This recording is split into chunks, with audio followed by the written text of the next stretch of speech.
저는 신혼부부나 사회초년생분들이시라면 지금 고생해야 되는 시기잖아요. 나중에 고생하는 것보다 지금 고생하고 힘든 게 저는 훨씬 더 낫다고 생각하거든요. 월세나 전세 방 2개짜리에서 시작해서요. 그 다음에도 월세나 전세 방 3개짜리로 가는 거예요. 한 단계가 업그레이드 되는 거예요. 그리고 나서 그 다음에 아파트를 가볼까? 아파트 방 2개 가도 되고요. 그 다음에 아파트 방 3개 가도 돼요. 왜? 사람은 계속해서 업그레이드를 해야 되는 환경에 놓일 수밖에 없으니까요. 그럼 그럴 때 내가 만약에 레벨 5라고 생각했는데 내 현실적으로 보니까 레벨 3인 현실이야. 이거를 받아들이고 내가 뭔가를 한다. 그러면 뭔가를 할 수 있을까요? 저는 10명 중에 9명은 대부분 다 실패될 거라고 저는 솔직히 생각을 해요.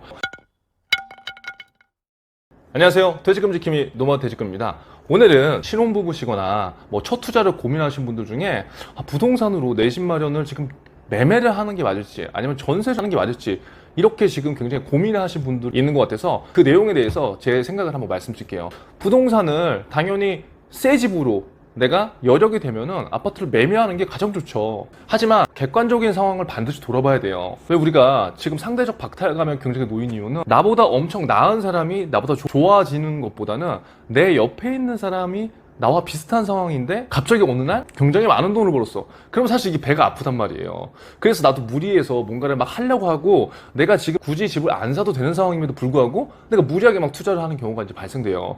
그래서 저는 지금 신혼부부시고 지금 첫 투자를 하시는 분들이라면 전세냐 매매냐 이거는 상황에 따라 달라질 수 있다고 보는데요. 그렇게 생각해요. 여력이 되시는 분들은요 집을 매매하세요. 그 여력이 된다는 거는 내가 어느 정도 대출 이자를 커버할 수 있는 능력 그리고 대출 이자가 금리가 올라가더라도 내가 그거에 대한 부담을 느끼지 않을 정도라면 지금이라도 집을 매매하시는 건 저는 반대하지 않습니다. 하지만 내가 그런 상황이 아님에도 불구하고 남의 눈치만 보고 남들의 얘기만 듣고 그냥 집을 덜컥 매수하는 경우가 있거든요. 이 집이라는 것 자체가 지금 대한민국 사회에서 굉장히 상징성을 갖고 있잖아요. 집을 갖고 있으면 그래도 어느 정도 산다. 집이 없으면 너 아직도 월세야 전세야? 이렇게 남들의 시선을 신경 쓸 수밖에 없기 때문에 우리가 이런 것들에 대해서 선택을 할 때 굉장히 심리적으로 위축이 될 수밖에 없어요. 저는요 과감히 말씀드리는데 처음 신혼부부다 그러면 여건이 안 되면 전세부터 시작하라고 말씀드리고 싶어요. 전세 아니면 월세. 굳이 여러분들이 부동산을 매매해야 되는 이유가 지금 있다면 사시는 건데 그게 아니라면 여러분들한테 시간을 벌어줄 거고요. 공부를 하시면서 투자를 한번 해보시면 되고요. 지금 당장 내가 집을 안 사도 그렇게 문제가 없잖아요. 공부를 해서 나중에 기회가 왔을 때 여러분들이 좋은 더 투자처를 발견할 수도 있는 거고요. 우리가 지금 공포심리에 굉장히 눌려있기 때문에 이런 것들에 대해서 겁을 굉장히 먹고 있는 건 사실이거든요. 한번 잘 생각해 보세요. 사람의 욕심은요 끝이 없어요. 이 말은 뭐냐면 내가 레벨이 1부터 10까지 있다고 이제 가정을 했을 때 레벨 1이 되잖아요. 그러면요 레벨 1의 끝을 보이면 레벨 2가 되고 싶고요. 레벨 2가 되면 레벨 3이 되고 싶고 4가 되고 싶고 10까지 이제 올라간다는 거죠. 왜냐면 사람이 좋고 나쁜가 상관없이 사람의 본성이에요 이게. 내가 조금 더 쾌적한 공간에서 살고 싶고 여유로운 생활을 하고 싶다는 공통적인 어떻게 보면 하나의 목표죠, 목표. 자, 그런데 누구나가 다 그렇게 될 수가 없잖아요. 자, 그렇다고 한다면 처음 이제 사회생활을 시작하거나 만약에 신혼부부라고 이제 가정을 해보면 둘의 여건에 맞춰서 살면 돼요. 극단적인 예로 정말 영끌을 해서 내가 지금 우리 집, 그 다음에 배우자 집에서 지원을 받고 대출을 엄청 땡겨서 집을 샀어. 그런데 하루하루 살면서 이게 기쁜 게 아니라 대출 이자 금리가 올라가면 내 심장이 막 쪼여. 이러면 잘 생각해보세요. 그러면 이게 무슨 의미가 있나요? 물론 그렇게 해서 시세 차익이 나면 되는 거 아니에요? 라고 얘기할 수 있지만 이건 사람의 성향별로 다르다는 거예요. 그거를 극도로 견디지 못하는 사람이 있을 거고 어떠한 분은 그걸 극도로 견디면서 먼 미래를 보고 현재를 완전히 희생하는 사람도 있을 거란 말이죠. 어떤 것이 옳고 그런지는 절대 판단할 수가 그게 없는 거죠. 자, 그래서 저는 신혼부부나 사회초년생분들이시라면 지금 고생해야 되는 시기잖아요. 나중에 고생하는 것보다 지금 고생하고 힘든 게 저는 훨씬 더 낫다고 생각하거든요. 월세나 전세 방 2개짜리에서 시작해서요. 그 다음에도 월세나 전세 방 3개짜리로 가는 거예요. 한 단계가 업그레이드 되는 거예요. 그리고 나서 그 다음에 아파트를 가볼까? 아파트 방 2개 가도 되고요. 그 다음에 아파트 방 3개 가도 돼요.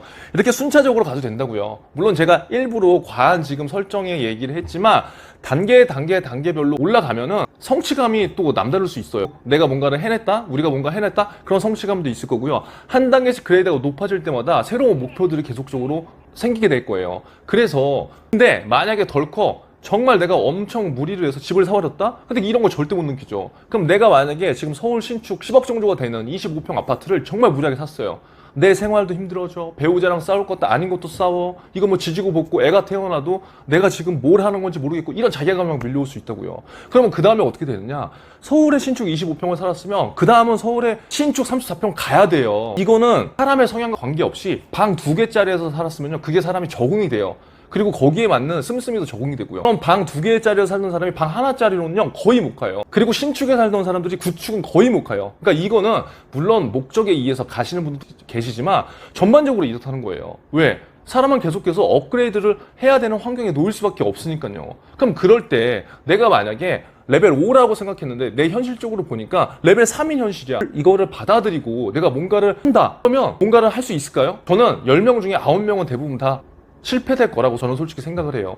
그래서 지금 사회초년생분들이시거나 신혼부부분들 같은 경우에는 너무 무리하지 마세요. 무리하지 마시고 서로 의논을 잘 하시고요. 한 그레이드씩 업그레이드를 하시다가 그 기간 동안에 충분한 공부를 하시고 다양한 투자 경험을 쌓으신 다음에 그 다음에 여러분들이 점프할 수 있다고 저는 충분히 생각이 되거든요. 그래서 제발 남들의 얘기 지금 안 사면 못 사. 물론 그런 상황이 올 수도 있지만 분명히 투자라는 거는 상승과 하락을 반복하고 조정이라는 시기가 분명히 오기 때문에 그 기회를 잡자는 거예요.